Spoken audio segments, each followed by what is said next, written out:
चलिए कि देखिए जो क्वेश्चन है इसमें दे रखा है if x is measured in degrees then dy dx of cos x is equal to ये पूछा जा रहा है कि कितना।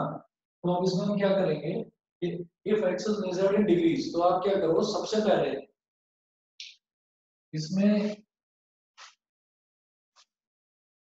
एक रिलेशन होता है d upon 90 दोबारा पर ट्राई।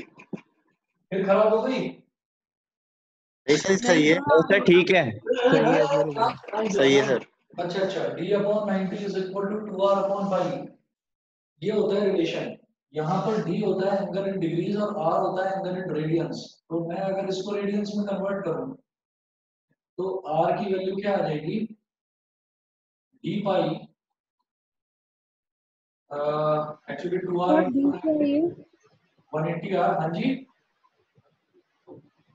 सर डी क्या है? d होता है एंगल इन डिग्रीज और r होता है एंगल इन रेडियंस। ये एक रिलेशन होता है जब मुझे डिग्री को रेडियन में या रेडियन को डिग्री में कन्वर्ट करना होता है।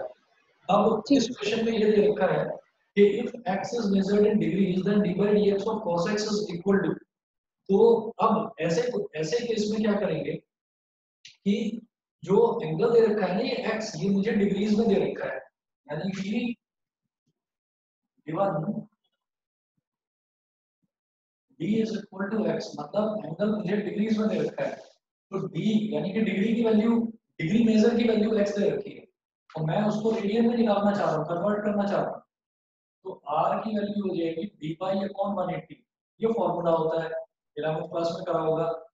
अब d दे रखा है x तो ये हो गया x into पाई अपॉन 180। ठीक है therefore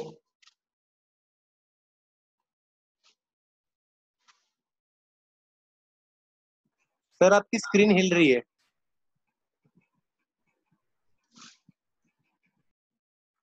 ये बता देना ये भी ठीक हो जाएगी। therefore अब रुक गई। सर नहीं अभी भी ऐसा लग रहा था भूकंप सा आ रहा है। अच्छा हो जाएगी ठीक हो जाएगी थोड़ी देर में ठीक हो जाएगी। d by dx of r जो है पहले मुझे डिग्री मेजर दे रखा था पहले d दे रखा था सिंपली d की वैल्यू x दे रखी थी। ठीक है दिया ना x is measured in degrees. फिर कैपिटल D की वैल्यू को x मानते हुए मैंने कैपिटल R की वैल्यू निकाली। नाउ ये जो एंगल है ये रेडियन में कन्वर्ट हो गया यानी कि अब x की जगह मैं लिखूंगा पाई x अपॉन 180। तो d by dx of cos pi x upon 180। अच्छा अब ये बता दीजिए प्लीज। दोबारा से समझ लो आप लोग इसमें क्या है कि क्वेश्चन में ये दे रखा है if x is measured in degrees then d by dx of cos x ये आपको कैलकुलेट करना है d by dx of cos x। तो x आपको डिग्रीज में दे रखा है और जब भी हम डिफरेंशियल करते हैं तो हमें ये ध्यान रखना होता है कि जो हमारा एंगल होता है ना वो एंगल रेडियंस में होना चाहिए। ठीक है तो अब ये जो एंगल है ये डिग्रीज में दे रखा है यानी कि d की वैल्यू x हो गई। हमारे पास ये रिलेशन होता है d upon 90 is equal to 2r upon पाई।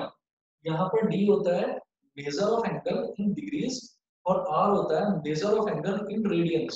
अब जो ये डिग्री मेजर है ना डिग्री मेजर ये मुझे दे रखा है x मुझे इसको रेडियन में कन्वर्ट करना है। ठीक है तो d की वैल्यू x है तो यहाँ से r की वैल्यू मैंने निकाली ये आ गई x into pi upon 180 degree. समझ गए? हाँ जी सर आ गया। ठीक है तो अब cos के आगे जो मैं एंगल लिखूंगा वो मैं रेडियन में लिखूंगा। लिखा है x is measured in degrees लेकिन निकालना होगा मुझे रेडियन में क्योंकि रेडियन में ही निकाला जाता है। तो ये हो जाएगा cos पाई x अपॉन 180 और cos का डिफरेंशियल होता है minus sine pi x upon 180 ये हो गया और फिर पाई x अपॉन 180 को फर्दर करेंगे तो ये हो जाएगा पाई अपॉन 180।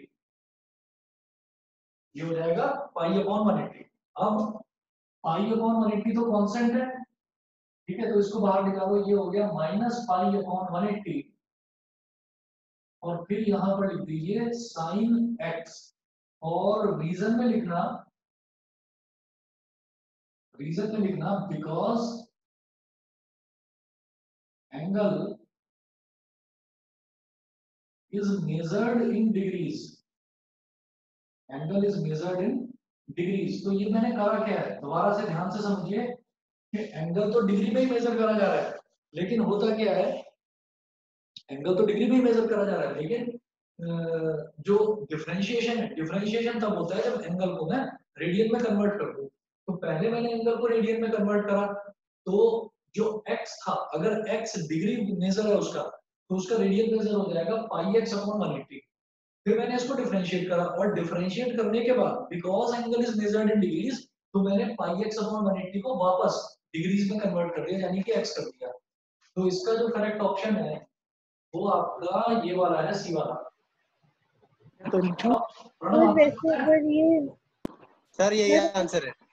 हाँ जी, बताइए किस किस बच्चे को डाउट है।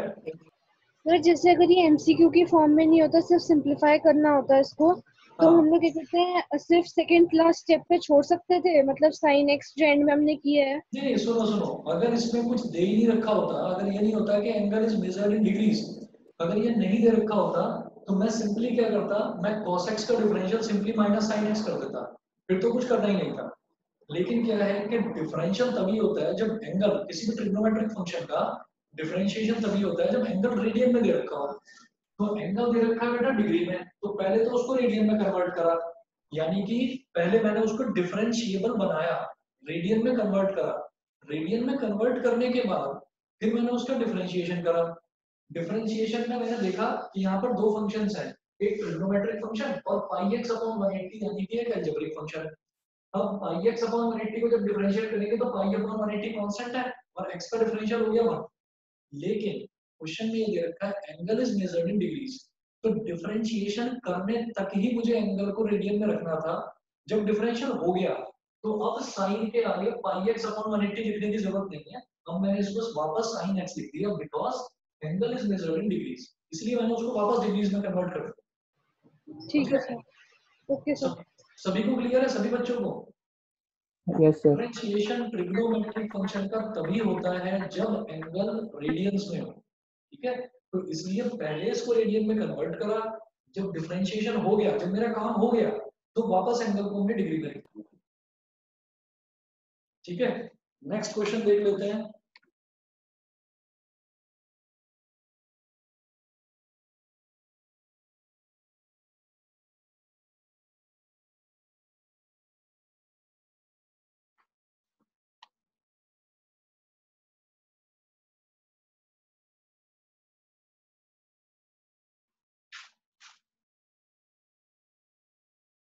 क्वेश्चन है the points of discontinuity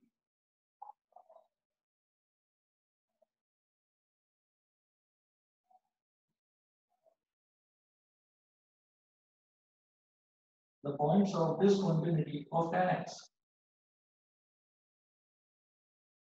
are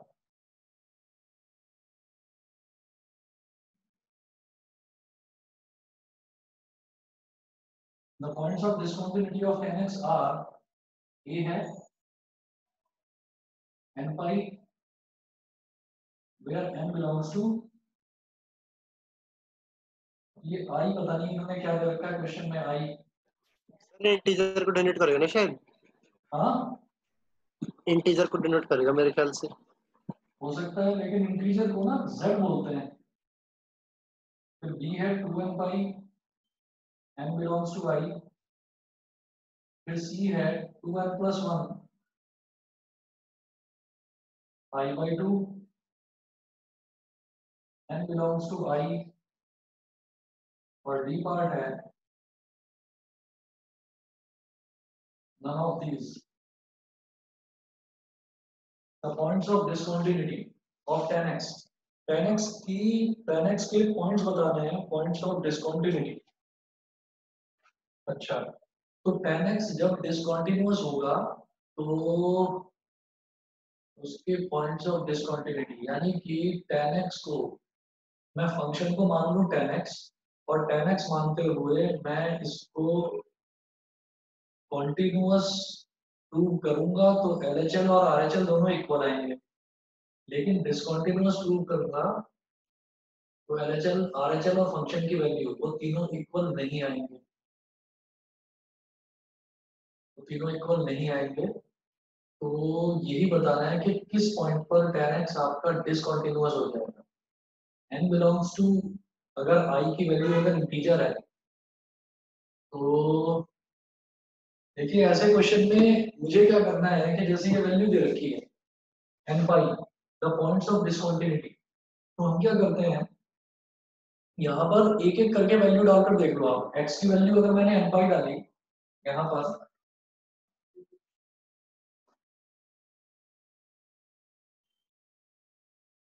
ये पार्ट में मैंने कहा if x is equal to n pi, अगर x n पाई है और n है integer,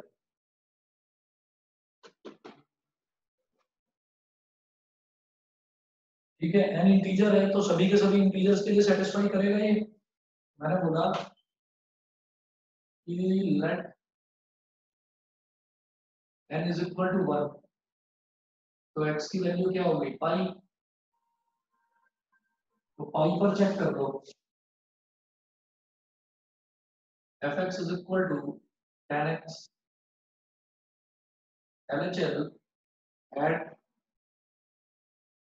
x is equal to pi, fx is equal to limit x tending to pi minus fx,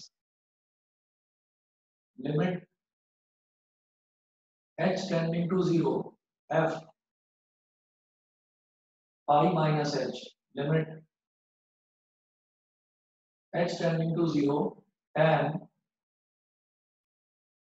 pi minus h, limit h tending to 0 tan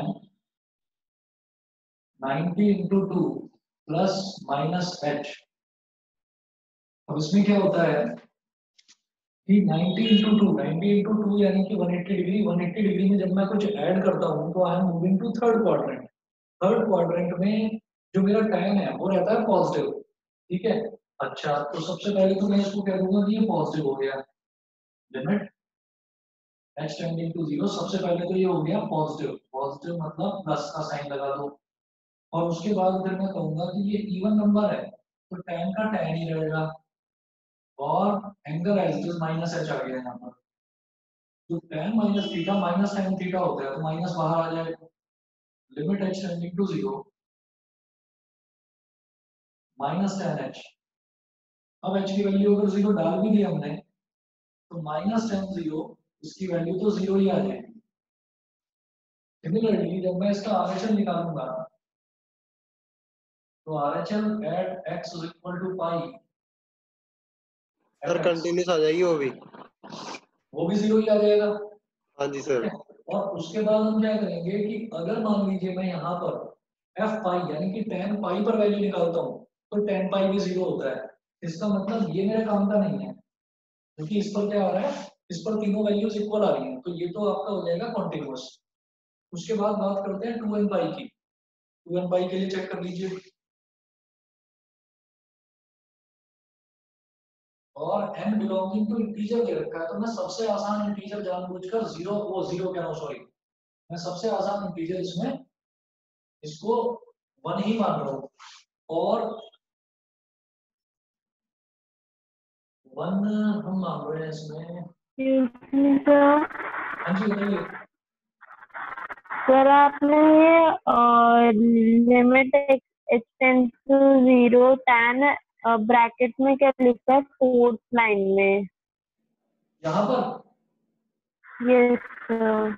ये पाई होता है 180 degree, तो 180 degree को मैंने लिखा 90 into 2, 90 into 2 plus minus h, ऐसे लिखा जा सकता है ना।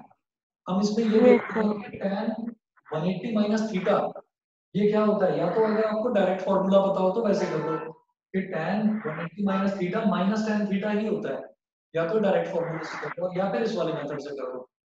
मैं ऐसे करता हूँ कि 90 इंटू m प्लस थीटा, मैं ये वाला मेथड लगाकर करता हूँ। ओके तो ये पॉजिटिव साइन क्यों है सेकंड लास्ट लाइन में? हाँ सर सेकंड लास्ट लाइन में प्लस क्यों लगाया हुआ आपने? हाँ, यहाँ पर प्लस, यस सर यहीं पे। ये प्लस इस वजह से लगाया, देखिए हम ऐसे करते हैं, ये होता है 0 डिग्री, ये होता है 90 यानी कि 90 इंटू 1, ये होता है 180 मतलब 90 इंटू 2, ये होता है 90 इंटू 3, और ये वाला होता है 90 इंटू 4। अब यहाँ पर क्या है कि 90 इंटू 2 में कुछ ऐड हो रहा है, 90 इंटू 2 में हम ऐड कर रहे हैं। फॉर्मूला सिर्फ एडिशन के लिए ही हमने कर रखा है। एडिशन का मतलब ये है कि अगर नेगेटिव में लिखा हुआ है तो मैं प्लस माइनस करके लिख दूंगा उसको, फॉर्मूला मुझे एडिशन वाला ही लिखना है। तो 90 इंटू 2 में जब कुछ ऐड होता है तो इसका मतलब 90 इंटू 2 में जब कुछ ऐड होता है तो मैं थर्ड क्वाड्रेंट में पहुंच जाता हूँ। ठीक है, 180 में थोड़ा बहुत भी कुछ ऐड करेंगे तो हम थर्ड क्वाड्रेंट में आ जाएंगे। थर्ड क्वाड्रेंट में ऑल स्टूडेंट्स टेक केमिस्ट्री, तो 10 पॉजिटिव होता है यहाँ पर, यहाँ पर 10 पॉजिटिव होता है, तो मैं भी तो 10 को ट्रांसफॉर्म कर रहा हूँ, दैट्स व्हाई 10 इज पॉजिटिव, तो ये तो पॉजिटिव साइन वो लगा दूंगा। फिर उसके बाद 90 इंटू 2, 2 का मतलब क्या है, इवन नंबर, तो इवन नंबर होता है तो 10 का 10 ही रहेगा, अगर ऑड होता तो 10 will get converted into cot, तो ये कॉट हो जाता, तो इसका मतलब ये 10 का 10 ही रहा बिकॉज 2 इज इवन। और फिर जो एंगल है ना माइनस एच, वो एज इट इज आ जाएगा, यहाँ पर एंगल एज इट इज आ जाता है। फिर tan माइनस थीटा क्या होता है, माइनस tan थीटा, तो माइनस साइन बाहर आ गया, माइनस tan h हो गया। समझ गए कैसे करें? Yes sir. ठीक है, और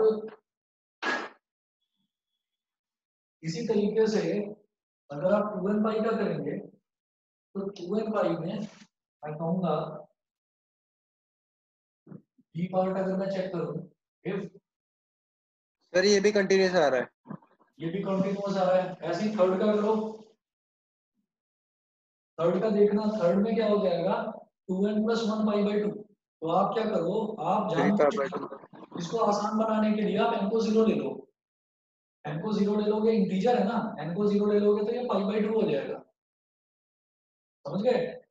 तो पाई यस बाई सर। 2, हाँ पाई बाई 2 पर जो है, पाई बाई 2 पर फंक्शन की वैल्यू आ रही है इंफिनिटी, tan x की वैल्यू इंफिनिटी आ रही है, तो इसका मतलब सी पार्ट है इसका आंसर। हाँ जी सर, आंसर सी पार्टी है। हाँ, क्योंकि नॉट डिफाइंड है ना, तो लिमिट जब भी कभी नॉट डिफाइंड आती है तो हम कहते हैं कि वो एग्जिस्ट नहीं करती। Okay sir. ठीक है, ये दोनों क्वेश्चन तो क्लियर हो गए, नेक्स्ट देखो। Yes sir. Yes sir. Next देखते हैं, तो इससे ये समझ में आ गया कि ये जो आई दे रखा है क्वेश्चन में, ये आई हमारा इंटीजर ही है, वैसे जेड होता है, इंटरनेशनली जेड को माना जाता है, और ये आई पता नहीं क्यों लिखा है इन्होंने। चलिए जी, अगला कौन सा बता रहे थे, अगला जो फोटो है उसमें second, question number second. Yes sir. अच्छा, ये तो which of the one is correct among the following?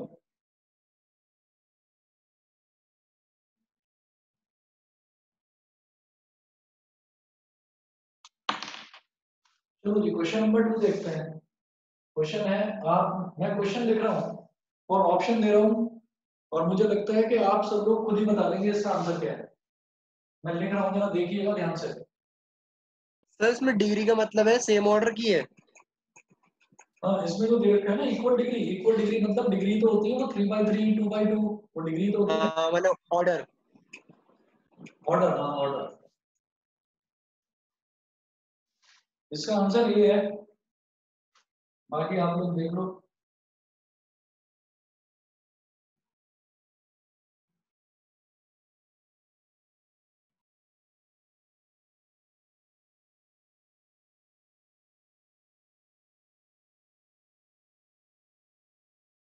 If A and B are square matrices of equal degree,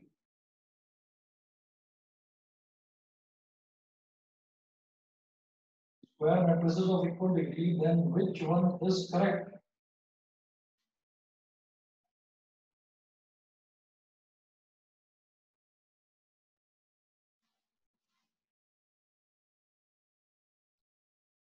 Which one is correct among the following?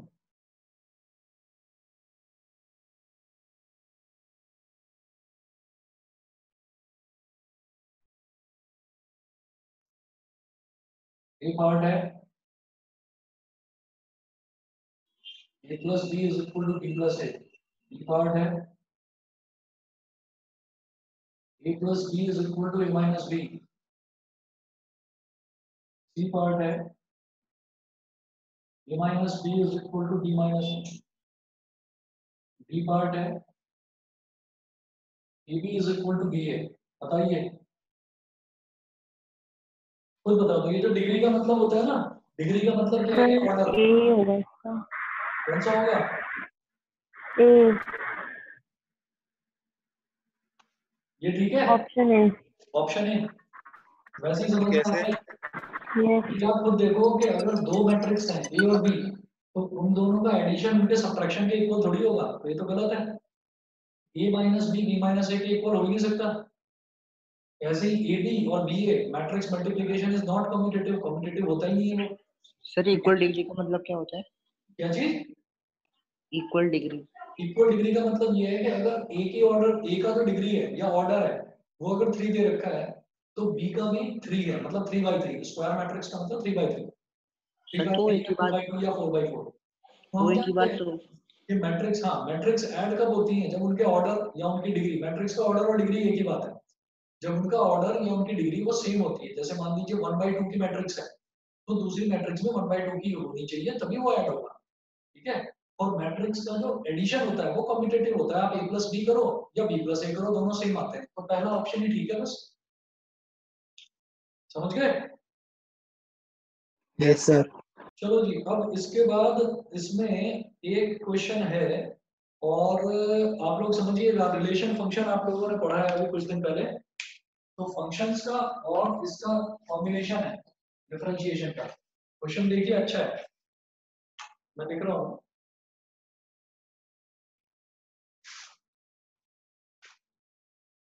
अरे ये matrix वाला सभी को समझ में आ गया ना? Yes sir. Yes sir. ठीक है। संजना, शिवांगी ऑनलाइन है आप लोग?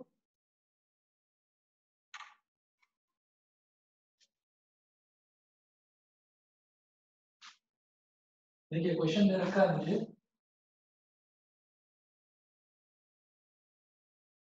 if fx is equal to under root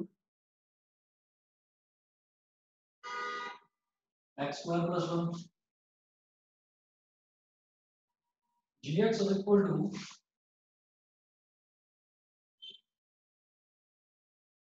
x plus 1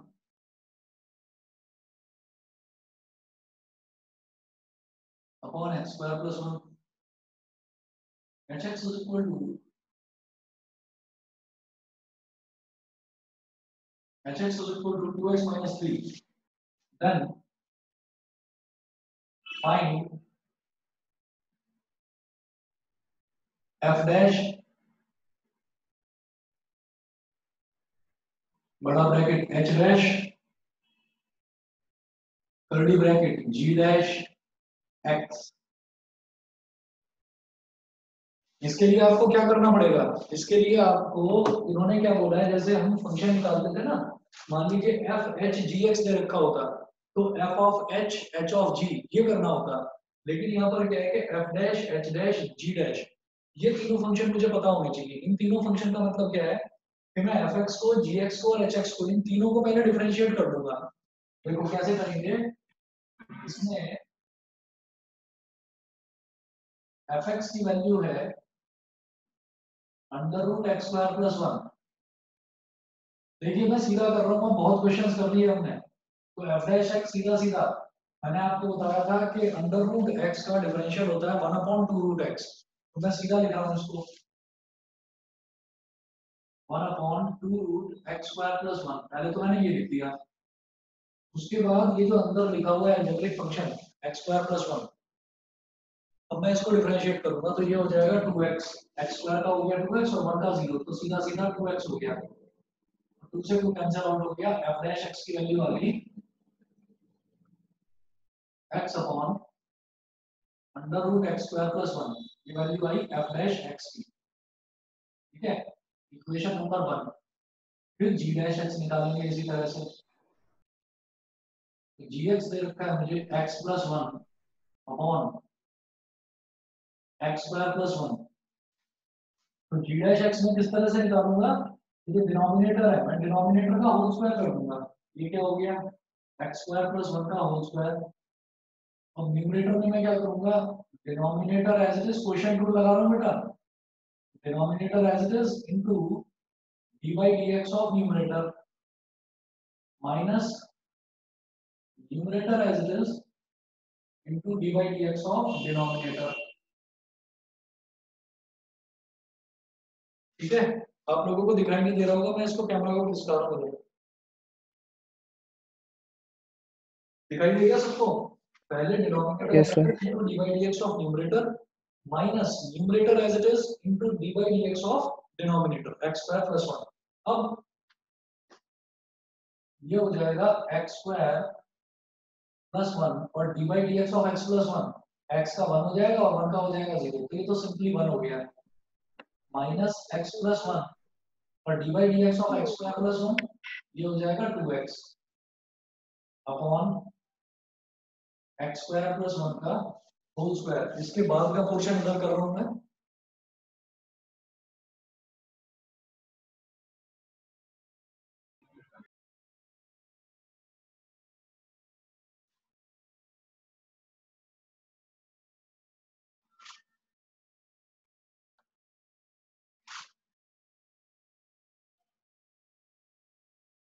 इसके बाद क्या करेंगे, एक्स स्क्वायर प्लस 1 इसको आप एक्सपेंड करिए, तो जी डैश एक्स की वैल्यू आ रही है हमारे पास एक्स स्क्वायर प्लस 1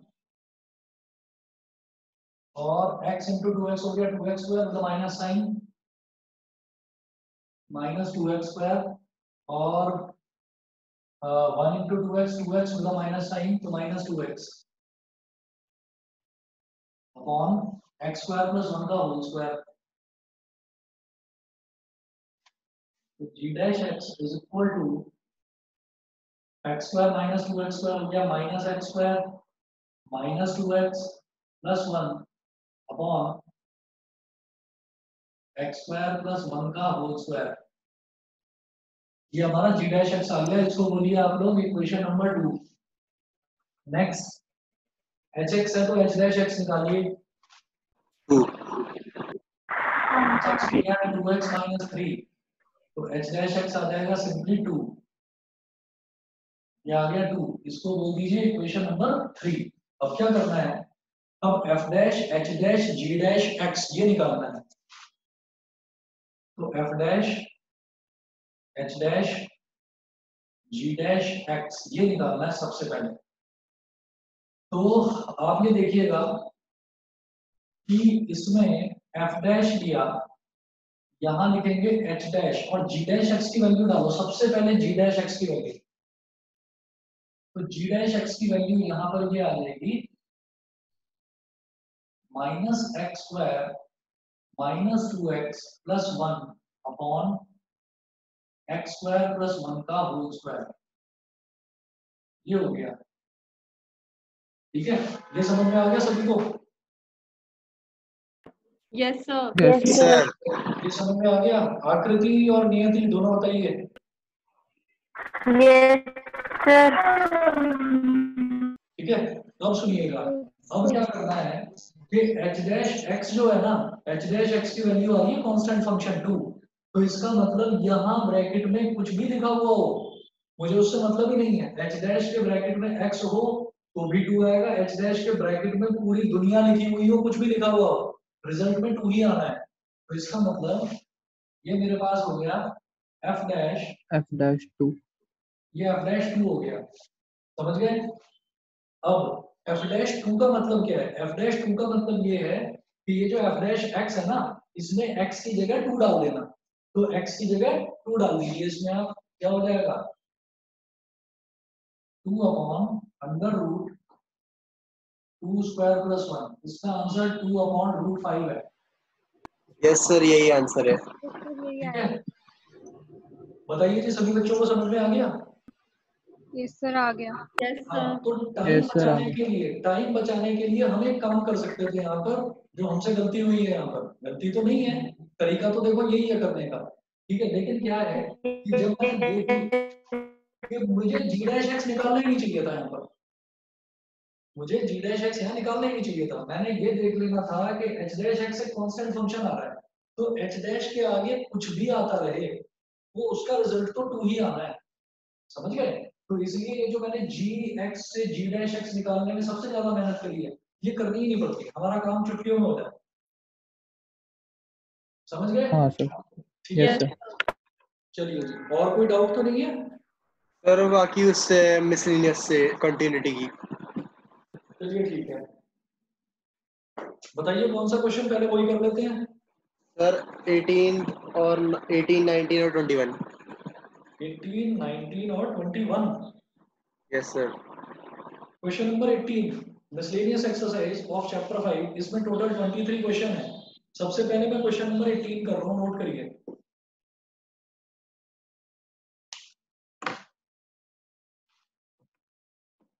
अच्छा ये वाला नोट कर लिया? Yes sir. ये हो गया? Yes sir. मैं कैमरा ठीक कर देता हूँ, फिर सेंटर में ले आऊँ। मैं इसको यहाँ से मिटा रहा हूँ।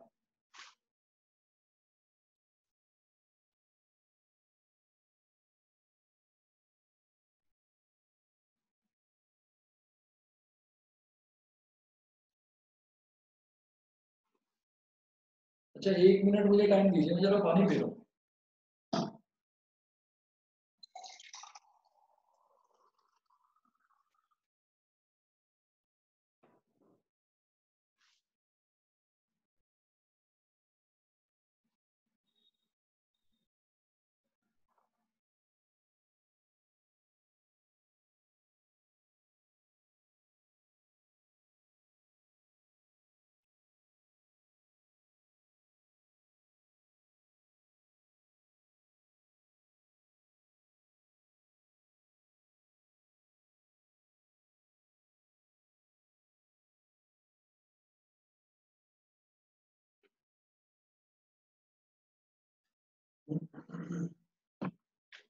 चलिए क्वेश्चन नंबर 18 पेज नंबर 192 पर है। If fx is equal to mod x का cube, show that f double dash x exists for all real x and find it.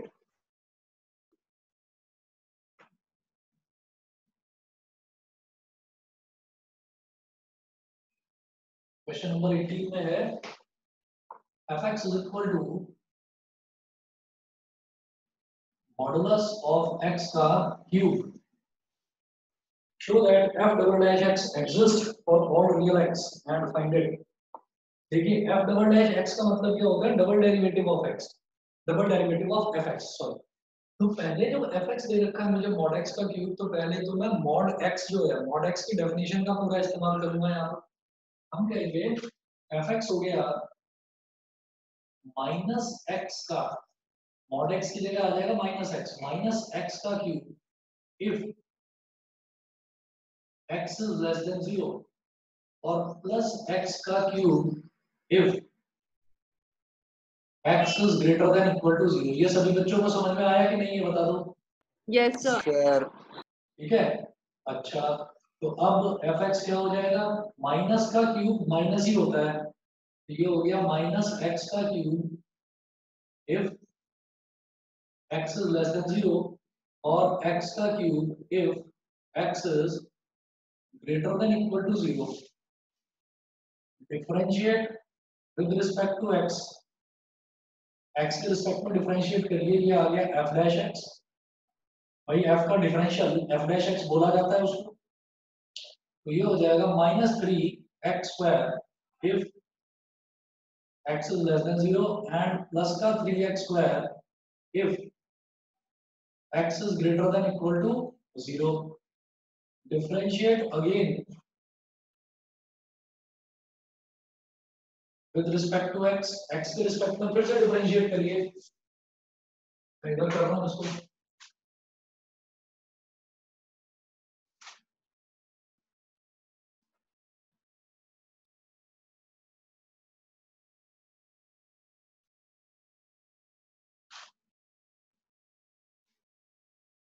तो डिफरेंशिएट दोबारा करेंगे तो ये हो जाएगा -6x -6 है।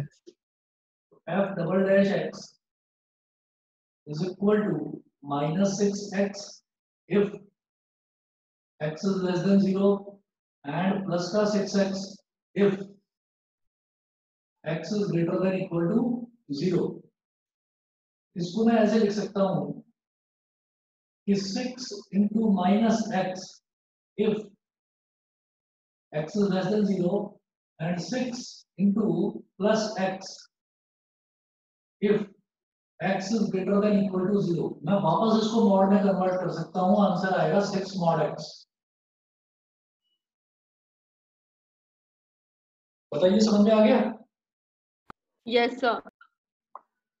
मैंने क्या करा, ये जो माइनस एक्स है, मैं इसको माइनस एक्स और प्लस एक्स दोनों को कंबाइन करके मॉडुलस ऑफ एक्स लिख सकता हूँ ना। हाँ सर। ठीक है, और अगर आप चाहें अगर आप चाहें सर तो आप इसको मॉडुलस ऑफ 6x भी लिख सकते हो, वो भी ठीक होगा पूरी तरह से। बताइए समझ में आ गया? Yes, sir. बोल रहे हो लेकिन मुझे आवाज नहीं आ रही है इधर। Yes sir. Yes sir. ठीक है, कुछ बच्चों की आवाज नहीं आ रही है। आराध्या, कृतिका, ईशान, समझ में आ गया ये? Yes sir. Yes sir. Kritika? हाँ सर, आ गया समझ। ओके, और कौन कौन है? संजना किधर है? सर यही हूँ। ओके, आवाज नहीं आ रही थी। मुस्कान?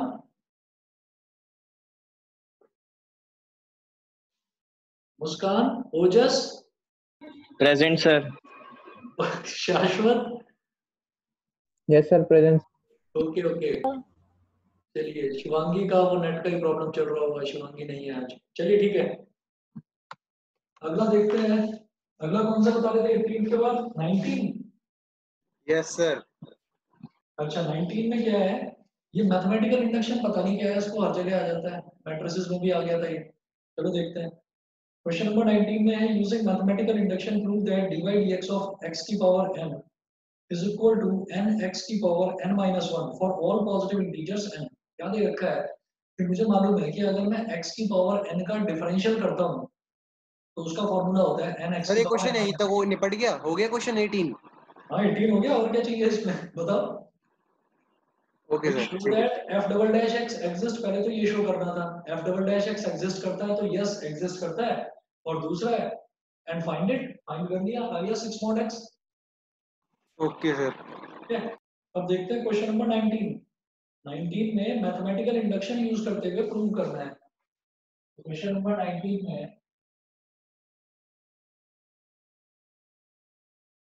To prove by using PMI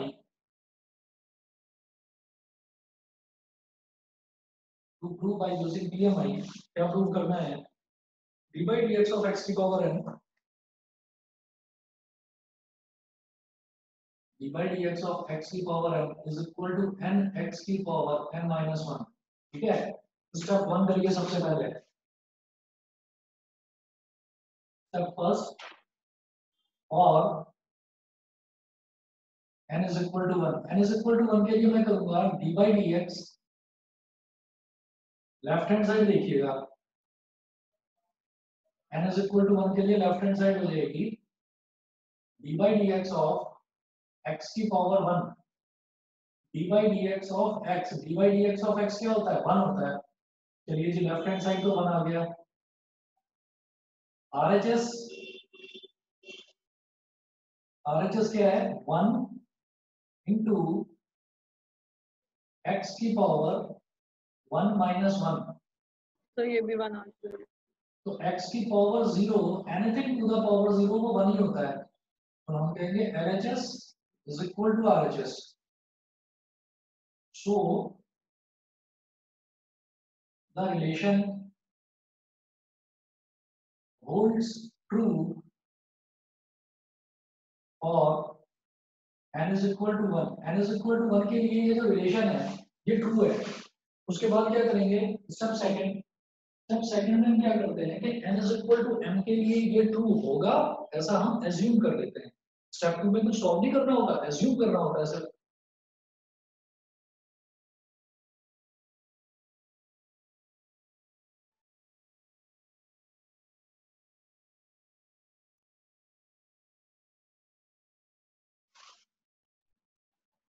चलिए जी, step second,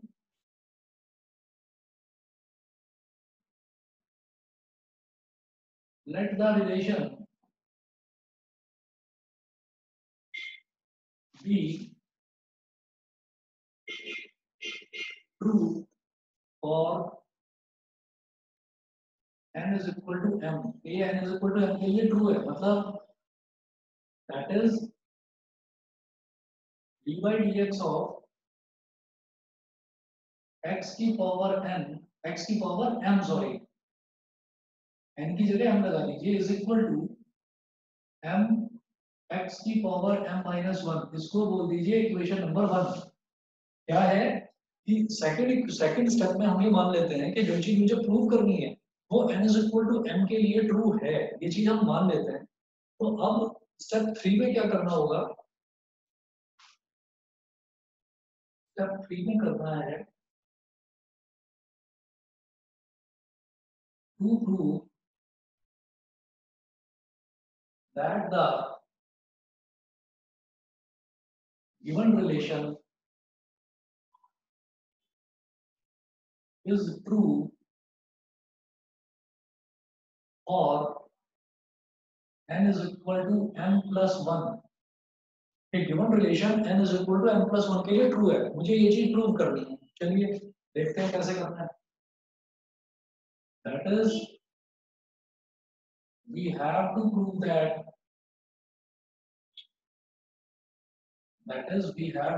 that d by dx of x की पावर m plus 1, मतलब m की जगह m plus 1 डाल दीजिए, is equal to m plus 1 into x की जगह x की पावर m plus 1 माइनस 1। ठीक है, ये चीज प्रूव करनी है। प्लस 1 माइनस 1 काट दो, मतलब m plus 1 इंटू x की पावर m, मुझे ये एक्सप्रेशन ना प्रूव करना है। ठीक है, स्टेप 3 में हमें n is equal to m plus 1 के लिए ये वाला जो रिलेशन है ये ट्रू है, ये चीज प्रूव करनी है, यानी कि मुझे ये प्रूव करना है dy dx ऑफ x की power m plus 1 is equal to m plus 1 x की पावर m, ये प्रूव करना है। तो देखिएगा, अब प्रूफ देखिए इसका LHS में हो गया dy dx ऑफ x की पावर m plus 1। अब मुझे क्या करना होता है, जो मैंने स्टेप सेकंड में चीज मानी है उस चीज को यूज करते हुए ये चीज प्रूव करनी होती है। तो क्या करेंगे, dy dx ऑफ x की पावर m था यहाँ पर, तो x की पावर m अलग निकाल दो। कैसे करेंगे, dy dx ऑफ x की पावर m into x की पावर m into x। ठीक है, लेकिन ये कोई सिंपल मल्टीप्लिकेशन थोड़ी है जो मैं इसको अलग निकाल लूंगा। यहाँ तो dy dx लगाएंगे। डिफरेंशियल हो रहा है, डिफरेंशियल का मतलब प्रोडक्ट रूल लगेगा। ठीक है, तो प्रोडक्ट रूल का मतलब ये है बेटा कि सबसे पहले first function as it is, यानी कि x की power m as it is into dy dx of x, plus फिर second function x as it is into dy dx of x की पावर m, ये हो गया। अब x की power m as it is और dy dx of x ये हो जाएगा 1 plus x as it is और dy dx ऑफ x की पावर m, ये मैं लिखूंगा फ्रॉम इक्वेशन 1 mx की power m minus 1, m multiplied by x की पावर m minus 1, यहाँ लिख दीजिए फ्रॉम फर्स्ट एक्सप्रेशन यूज करते हुए। अब x into x की पावर m minus 1, तो x ये दोनों ऐड हो जाएंगे, जब बेस सेम होते हैं तो पावर ऐड हो जाती है। ये हो गया x की power m plus m x की पावर m x की power 1 plus m minus 1, minus 1 से प्लस 1 कट गया, तो x की पावर m इधर भी है, x की पावर m इधर भी है। आप क्या करिए, दिखाई दे रहा है ना, x की पावर m कॉमन ले लिया, ब्रैकेट में बचा 1 प्लस m, ये हो गया प्रूफ। यही चीज प्रूव करनी थी, समझ में आ गया? Yes sir. yes sir Yes, sir. ठीक है, क्वेश्चन नंबर 21 है, does there exist a function which is continuous everywhere but not differentiable at exactly 2 points, justify your answer. इसको ना वैसे क्वेश्चन ऐसा आता नहीं है ना, इसको करने की जरूरत है, मैं आपको बता देता हूँ इसमें क्या है। जो हमने रूल्स एंड लैग्रेंजेस थ्योरम में करा है ना, वो यही चीज है। मैं इसको मिटा रहा हूँ।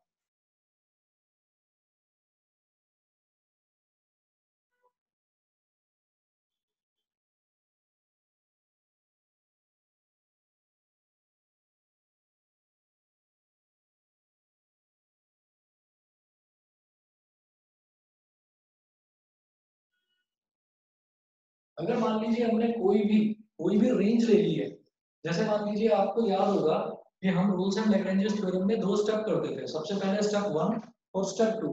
तो स्टेप 1 में मैं बोलता था कि जब one function is continuous,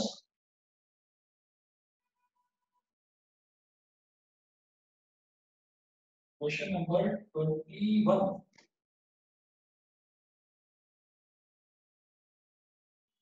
so does there exist a function which is continuous everywhere but not differentiable at exactly 2 points? तो हम ये कहेंगे कि इसमें आप ये कहिए कि जैसे suppose a function is continuous in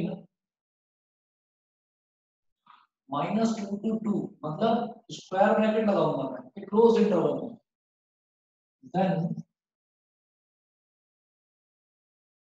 the function will be differentiable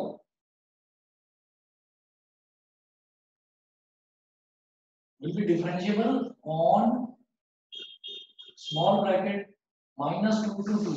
अब ये काम आपके लिए छोड़ रहा हूं मैं। आप लोग क्वांटिटी और डिफरेंशियबिलिटी या सिर्फ क्वांटिटी में से आप कोई एक ऐसा एग्जांपल उठाएंगे जिसमें हम ये कहेंगे कि कोई एक फंक्शन है, वो हमारा एक रेंज में डिफरेंशिएबल है कि -2 से 2 के बीच की हर वैल्यू पर, वो सॉरी कॉन्टिन्यूअस है, -2 से 2 के बीच की हर वैल्यू पर कॉन्टिन्यूअस है, यानी कि -2 पर भी कॉन्टिन्यूअस है और 2 पर भी कॉन्टिन्यूअस है। This type of function will be exactly not differentiable at 2 points। ये -2 पर और +2 पर डिफरेंशिएबल नहीं होगा। बीच की जितनी भी वैल्यूज हैं, 0 हो गया और 1 हो गया, बीच की जो वैल्यूज हैं उन सब पर ये डिफरेंशिएबल होगा। ठीक है, ये आप करके देखो।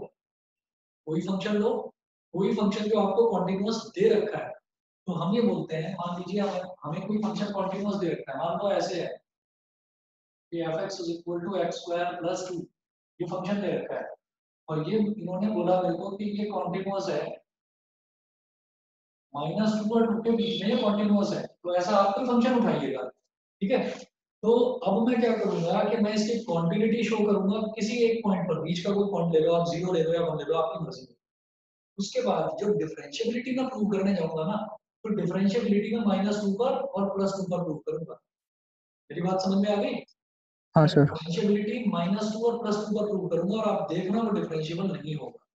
तो ये आप करके देखना। कोई भी एग्जांपल उठा लेना, कोई भी एग्जांपल उठा लेना जो कंटीन्यूअस है। फॉर एग्जांपल अगर मैं देखूं इसमें जो हमने क्वेश्चंस करे थे, सर मैं बताऊं या खुद करोगे? सर डिफरेंशिएबल नहीं सर, ये वाला हो जाएगा। डिफरेंशिएबिलिटी में लेफ्ट हैंड डेरिवेटिव और राइट हैंड डेरिवेटिव निकालते हैं निशान, अगर वो इक्वल है तो वो फंक्शन नहीं सर, मैं पूछ रहा था कि -2 और 2 तो लेंगे ही नहीं ना, वो तो ओपन ब्रैकेट है ना। ना ना ना, ये तो मैंने स्टेटमेंट बताया आपको, है ना। इसमें है कि अगर कोई फंक्शन -2 और 2 पर कॉन्टिन्यूअस होता है ना, कि -2 और 2 के बीच की सभी वैल्यूज पर कॉन्टिन्यूअस होगा, तो वो -2 और 2 पर डिफरेंशिएबल नहीं होगा। समझ गए? तो ये तो मैंने स्टेटमेंट बताया, उसको प्रूव करने का काम आपका है। अच्छा ठीक है सर। ये तो मैंने बता दिया कि -2 और 2 पर डिफरेंशिएबल वो नहीं होगा। कैसे नहीं होगा ये आप प्रूव करिए, कोशिश करो। हाँ जी बताइए। सर ऐसा फंक्शन तो मॉड होता है ना? ऐसा फंक्शन मॉड होता है, मैं अभी देखकर बता रहा हूँ। इसमें काफी सारे एग्जांपल्स हैं, कोई भी एक एग्जांपल लेकर आप यहाँ जस्टिफाई कर देना अपने आंसर को। अभी बता रहा हूँ। इसमें जो है -1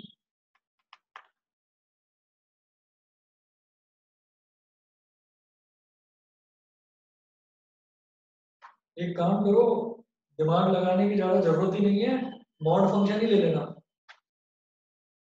मॉड फंक्शन ले लेना और मॉड फंक्शन को डिफाइन कर देना आप -2 से 2 के बीच में, ठीक है। तो -2 पर भी उसकी वैल्यू +2 आएगी, +2 पर भी उसकी वैल्यू +2 ही आएगी। LHL RHL सब इक्वल आएंगे, mod x ले लेना, fx is equal to mod x। और जब डिफरेंशिएबिलिटी आप करने जाएंगे तो सीधी सी बात है भैया, डिफरेंशिएबल नहीं होगा वो। एक जगह तो -x होगा, -x का डिफरेंशियल -1 आएगा, एक जगह +x होगा, उसका डिफरेंशियल +1 आएगा। तो LHD और RHD दोनों इक्वल नहीं होंगे। समझ गए प्रणव? Yes sir. ठीक है, करके देख लेना। एग्जांपल में mod x ही ले लेना अगर वो जस्टिफाई करने के लिए आता है। ये क्वेश्चन जनरली आता नहीं है, ऐसे एग्जांपल्स वाले क्वेश्चन आते नहीं है। Okay sir. हाँ, वो इसलिए नहीं आते क्योंकि हर बच्चा अलग अलग तरीके का एग्जांपल लेकर बताएगा उसमें, तो ऐसे क्वेश्चन जनरली आते नहीं। और बताओ, और इसमें कुछ है या फिर मैं जो सीक्वेंशियली स्टार्ट करूं मिसलेनियस? सर हो गया बस मेरे डाउट। चलिए जी, ठीक है। अब इसके बाद हम एक काम करते हैं, 5 ही मिनट बचे हुए हैं, तो नया कुछ नहीं कर रहे आप लोग। एक काम करना भाई, आप लोग इसमें क्वेश्चंस ट्राई करो, पूरी मिसलेनियस मेरी तरफ से होमवर्क है। मतलब इसका मतलब ये नहीं है कि मैं कराऊंगा नहीं मिसलेनियस, पूरी मिसलेनियस ट्राई करिए। और मैं सीक्वेंशियली आपकी जो नेक्स्ट क्लास होगी परसों, मैं सीक्वेंशियली पूछता चला जाऊंगा कि 1 से 5 तक किसी बच्चे को किसी क्वेश्चन में प्रॉब्लम तो नहीं है, तो उसको डिस्कस कर देंगे। फिर सर अगर बेस में 7 है तो उसे कैसे डिफरेंशिएट करेंगे? कौन सा वाला? बेस में अगर 7 है मिसलेनियस का 7 सर, अगर जैसे लॉग दे रखा है, लॉग बेस 7। हाँ, दोनों तरफ लॉग लोगे। हमने ये कर दिया सर पेज नंबर 187 पे एग्जांपल नंबर 44 का थर्ड पार्ट। 187 पर एग्जांपल नंबर 44 का। अरे हाँ, बहुत बढ़िया क्वेश्चन है, रुको बताता हूँ।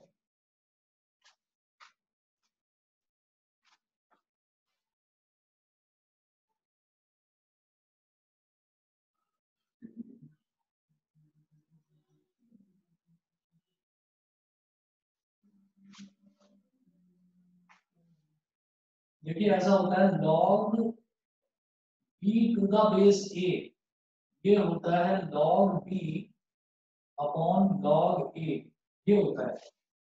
तो यहाँ जो क्वेश्चन है ये दे रखा है log base 7 to the log x, log base 7 और log x। इसका फॉर्मूला मेरे लिए b क्या हो गया log x और a हो गया 7। तो log of log x upon log 7, और बेटा log 7 एक तरह से क्या हो गया हमारे लिए कांस्टेंट। अब इसको डिफरेंशिएट आप कर ही सकते हो, ठीक है। जब log यस सर। हाँ 1 अपॉन log 7 तो अलग हो गया, log का डिफरेंशियल क्या होगा 1 अपॉन log x, फिर इस log x का डिफरेंशियल क्या होगा 1 अपॉन x, हो गया। ठीक है, तो आप लोग इसके मिसलेनियस के क्वेश्चंस करना, और आप लोगों के सबके डाउट्स जो हैं वो मैं नेक्स्ट क्लास में लेता हूँ इसके मिसलेनियस। तो बट लॉग 7 तो फिर 0 हो जाएगा ना। अरे नहीं, डिवाइड हो रहा है। अगर कांस्टेंट किसी भी वेरिएबल वाली टर्म में मल्टीप्लाई या डिवाइड होता है तो वो एज इट इज रहता है। अच्छा ओके, हाँ सॉरी सर। हाँ, ये पूरा फंक्शन वाई हो गया। करके दिखाऊं ना या छोड़ो? नहीं नहीं, थैंक यू सर। ठीक है ओजस, ओके।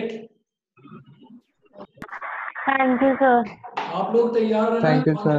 डिफरेंशिएबिलिटी के टेस्ट के लिए। Within a week test होगा आपका, और उसके साथ में ना कॉम्प्लीमेंट्री इनवर्स ट्रिग्नोमेट्रिक इक्वेशंस भी डाल दूंगा, इनवर्स ट्रिग्नोमेट्रिक फंक्शन। ठीक है, तो तैयार रहना आप लोग। Yes sir. Okay sir sir. फिर एक के ले लेना हाँ? सर, एक हफ्ता छोड़ के ले लेना फिर टेस्ट नहीं दोनों बस chapter. Within a week ही लूंगा टेस्ट, बता रहा हूँ। और सर टेस्ट थोड़ा बड़ा बनाइएगा। हाँ, पढ़ाई बनाऊंगा, चिंता मत करो, 2 घंटे से पहले सॉल्व नहीं होगा। Okay sir. चलिए जी, okay, bye bye. Okay sir, okay bye sir. Okay, bye sir. Bye bye.